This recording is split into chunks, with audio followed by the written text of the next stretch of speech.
Goa, pearl of the east. सुंदर समुद्री तट, कोकोनट ट्रीज, चर्चेस और फैनी। यहाँ आकर लगता है मानो समय रुक गया है। पोर्चुगीज यहाँ 400 साल पहले आए और उनका इन्फ्लुएंस यहाँ के आर्किटेक्चर में बखूबी देखने मिलेगा। इस छोटी यूनियन टेरिटरी को एक्सप्लोर करने का सबसे अच्छा तरीका है scooters. So when in Goa, do as the Goans do. And today I have the latest Hero Destiny 125 with me. El río fluye nunca solo. Diwali आने वाली है और नए व्हीकल्स के लॉन्च की बरसात हो रही है।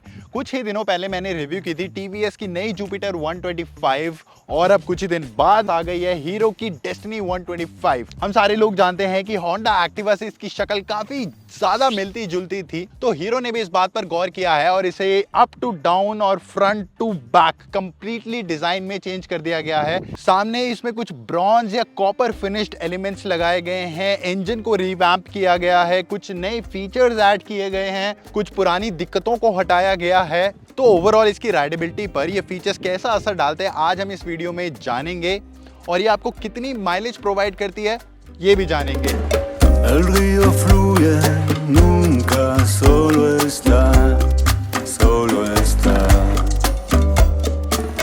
El río fluye nunca solo está, no solo está. तो पूरा दिन डेस्टिनी 125 चलाने के बाद मैं इसके आपको गुड्स और बैड्स बताने वाला हूँ। तो सबसे पहले बात कर लेते हैं राइडिंग कंफर्ट के बारे में। जो इसकी सीट है वो बहुत ही ज़्यादा कुशनी है, मतलब बम्प्स पे अगर स्कूटर थोड़ा उछलेगा भी, शॉकर्स तो अपना काम कर ही रहे हैं, लेकिन इसकी सीट भी आपके लिए एक अलग कुशनिंग का काम करेगी और आपको एक्चुअली झटके कम महसूस होंगे just because of the seat. Rear passenger की मैं बात करूं तो उनके लिए भी कंफर्ट काफ़ी अच्छा है और जो फुट पेग्स की पोजीशन है वो भी काफी एप्ट है। ये आपकी फैमिली को काफी कंफर्टेबल फील कराएगा। हीरो की हमेशा से एक खासियत रही है, वो जब भी कोई बाइक डिजाइन करती है तो वो wide range of age groups के लिए करते हैं। अगर इसे एक 20 साल का लड़का चलाए तो भी उसे डिजाइन वाइज इसे पुराना फील नहीं होगा, या फिर इसे एक 50 साल या 60 साल के वृद्ध भी चलाएं तो भी शायद उन्हें इसमें कुछ अटपटा नहीं लगेगा। हीरो कहता है कि इसने इसके इंजन और सीवीटी को काफी ट्यून करने की कोशिश की है। तो पिछले डेस्टिनी से अगर मैं कंपेयर करूं तो ऑब्वियसली मुझे इसमें कुछ इंप्रूवमेंट्स देखने को मिलती हैं। काफ़ी लीनियर चलता है स्कूटर, टॉर्क का सर्ज भी काफ़ी लीनियर है।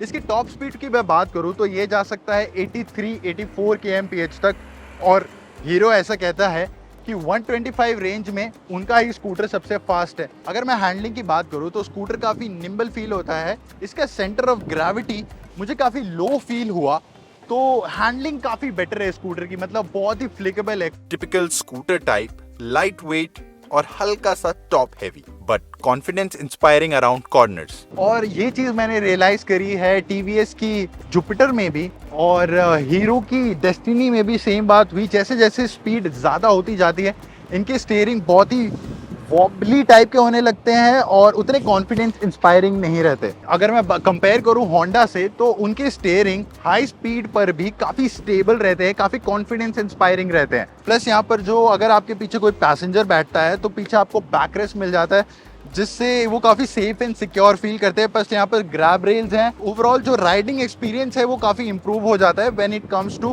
Passenger comfort. टीवीएस के जुपिटर में आपको माइक्रो हाइब्रिड सिस्टम मिलता है, यानी कि वो आपको एक एक्स्ट्रा टॉर्क प्रोवाइड करता है।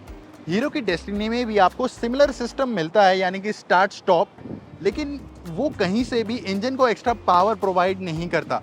तो शायद हीरो को ऐसा कुछ करना चाहिए। अगर वो स्टार्ट स्टॉप सिस्टम दे रहे हैं तो शायद उसका यूसेज उन्हें अब स्कूटर को पावर देने के लिए भी कर देना चाहिए।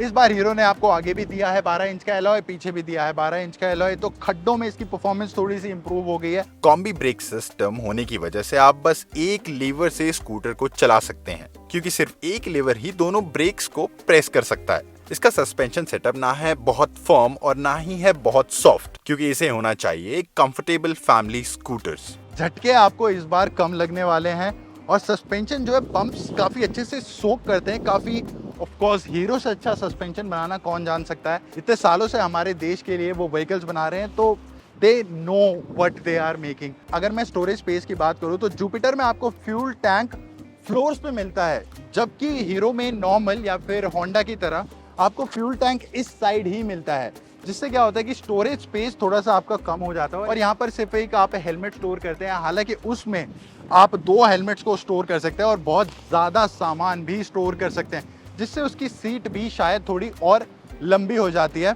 हाँ, तो अगर स्टोरेज स्पेस की बात करें तो डेस्टिनी उसमें कहीं ना कहीं पीछे रह जाता है। ऐसे टू व्हीलर्स को यूज़ करने वाले इंडियन हाउस होल्ड्स काफ़ी सारे कामों में इन स्कूटर्स को यूज़ लाते हैं। अगर आप यहाँ पर एक सिलेंडर रखने की सोच रहे हैं तो सैडली वो नहीं आने वाला है। हाँ, अगर पिलन के पास अपना एक बैग है तो वो बीच में कहीं ना कहीं आ सकता है, फिर भी दोनों पैसेंजर्स के लिए काफ़ी स्पेस बच जाता है। यहाँ साइड में आपको एक कभी होल मिल जाता है जिसमें आप बॉटल स्टोर कीजिए, जिसमें यहाँ पर ऊपर आपको एक चार्जिंग सॉकेट में मिलता है, तो आप उससे अपना फ़ोन भी चार्ज कर सकते हैं। अगर मैं फ्यूल एफिशिएंसी की बात करूँ तो मुझे यहाँ पर MID पर अभी 45 से 46 kmpl के अराउंड इस स्कूटर से मिल रहा है, जो कि बहुत ही अच्छा है। 125 सीसी के स्कूटर से यूजुअली इतना रिटर्न करना मुश्किल होता है, लेकिन हीरो तो आप जानते हैं हमेशा से माइलेज का किंग रहा है और डेस्टिनी भी इस चीज को प्रूव कर रही है। 115 kg कर्व वेट होने के बावजूद भी ये आपको हेवी फील नहीं होगा और ट्रैफिक से भरे शहर में इसे मैनेज करना मुझे काफी इजी लगा। अगर मैं डुअल स्टैंड पे लगाने की बात करूं तो कोई भी इसे इजीली डुअल स्टैंड पे लगा सकता है। बहुत ही लाइट वेट फील होता है स्कूटर। अगर मैं सर्विस की बात करूं तो आप जानते ही हैं हीरो से बड़ा नेटवर्क इंडिया में किसी का भी नहीं है, तो वारंटी क्लेम या फिर इस स्कूटर को सर्विस कराने में आपको कोई भी दिक्कत नहीं आने वाली, चाहे आप भारत के किसी भी कोने में रह रहे हों। प्राइसिंग जहां तक मैं बात करूं कि हीरो हमेशा से दूसरे राइवल्स को अंडर कट करता रहा है और उनकी जैसी ऑफरिंग्स उनसे सस्ते प्राइस पर आपको देता रहा है, तो I think Destiny is great value for money. What do you feel about this scooter? Do let us know in the comments. Like and share this video and follow Jagran High Tech. El río fluye,